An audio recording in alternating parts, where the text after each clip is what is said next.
بسم اللہ الرحمن الرحیم۔ تمام ناظرین کو السلام علیکم۔ جب حضرت آدم علیہ السلام نے خطہ ہندوستان میں آ کر مسکن کیا تو حوا علیہ السلام حاملہ ہوئی اور ایک بیٹا اور ایک بیٹی جنی۔ بیٹے کا نام قابل اور بیٹی کا نام اکلیمہ رکھا۔ وہ نہایت ہی خوبصورت تھی۔ پھر حوا علیہ السلام حاملہ ہوئی اور ایک بیٹا اور ایک بیٹی جنی۔ بیٹے کا نام حابل اور بیٹی کا نام غزہ رکھا، مگر یہ خوبصورت نہ تھی۔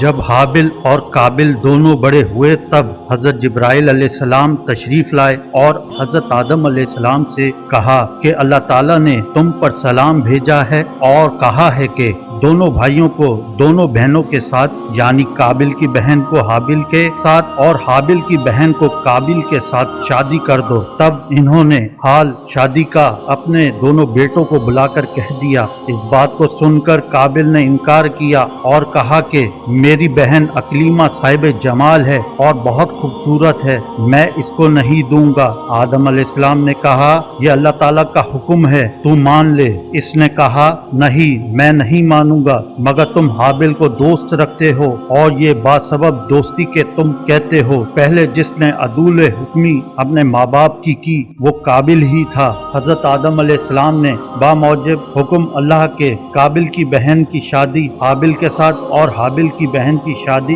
قابل کے ساتھ کر دی۔ حضرت آدم علیہ السلام حج کو گئے۔ قضاء الہی سے ایک روز قابل نے حابل کے بکری خانے کے پاس جا کر دیکھا اور وہ منگل کا دن تھا۔ حابل اس میں سوتا ہے۔ تب قابل نے ابلیس لام سے تعلیم پا کر ایک پتھر زمین سے اٹھا کر حابل کے سر پر مارا۔ حابل مر گیا۔ جب مکہ سے حضرت آدم علیہ السلام تشریف لائے، حابل کی بہت تلاش کی مگر نہ پایا۔ لوگوں سے پوچھنے لگے، کسی نے جواب دیا چند روز سے معلوم نہیں کہاں گیا۔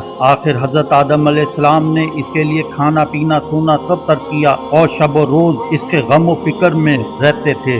جب حضرت آدم علیہ السلام حابل کی مصیبت میں بے قرار رہتے تھے، اللہ تعالیٰ نے حضرت جبرائیل علیہ السلام کو ان کے خاطر غمگین کی تسلی کے واسطے بھیجا کہ حق تعالیٰ تیرے تئی ایک فرزند عنایت کرے گا کہ اس کی نسل سے حضرت محمد صلی اللہ علیہ وآلہ وسلم سردار بنی آدم کا پیدا ہوگا۔ حابل کے مرنے سے 5 سال بعد حضرت شیث علیہ السلام پیدا ہوئے اور وہ حسن صورت میں اور خوبی سیرت میں مشابہ حضرت آدم علیہ السلام کے تھے اور تمام اولاد سے حضرت آدم علیہ السلام کے نزدیک اور محبوب تھے۔ حضرت آدم علیہ السلام نے قبل وفات کے ان کو اپنا ولی عہد بنایا اور وصیت کی، فرمایا کہ جب طوفان حضرت نوح علیہ السلام کے زمانے میں واقع ہو، اگر تم اس زمانے کو پاؤ تو میری ہڈیوں کو کشتی میں رکھوانا جو غرق ہونے سے محفوظ رہیں۔ حضرت شیث علیہ السلام اکثر اوقات حضرت آدم علیہ السلام کی زبان سے احوال بہشت لذت کے ساتھ سنتے تھے اور آسمانی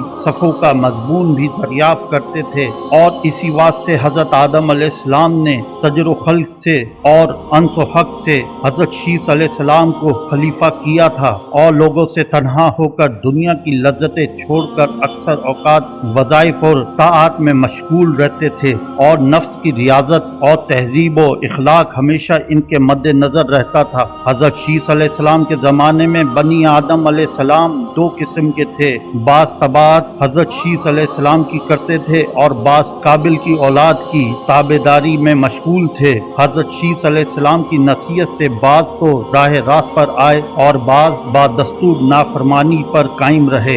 جب 912 برس ان کی عمر کے گزرے تو روح جسم مبارک سے پرواز کر کے عرش مولا کو پہنچی، اور حضرت شیث علیہ السلام کی بعض نصیحتوں میں سے یہ ہے کہ مومن حقیقی ہے وہ کہ جو خصلتیں اس میں ہو، اول تو اللہ کو پہچاننا، دوسرے نیک اور بد کو جاننا، تیسرا بادشاہ وقت کا حکم بجا لانا، چوتھا ماں باپ کا حق پہچاننا اور ان کی خدمت کرنا، پانچواں صلہ رحمی یعنی اپنائیت کے لوگوں سے نیکی اور محبت کرنا، چھٹے غصے کو زیادہ حد سے نہ بڑھانا، ساتواں محتاجوں اور مسکینوں کو صدقہ دینا اور رحم کرنا، آٹھواں گناہ سے پرہیز اور مصیبتوں میں صبر کرنا، نواں شکر الہی کا ذکر کرنا۔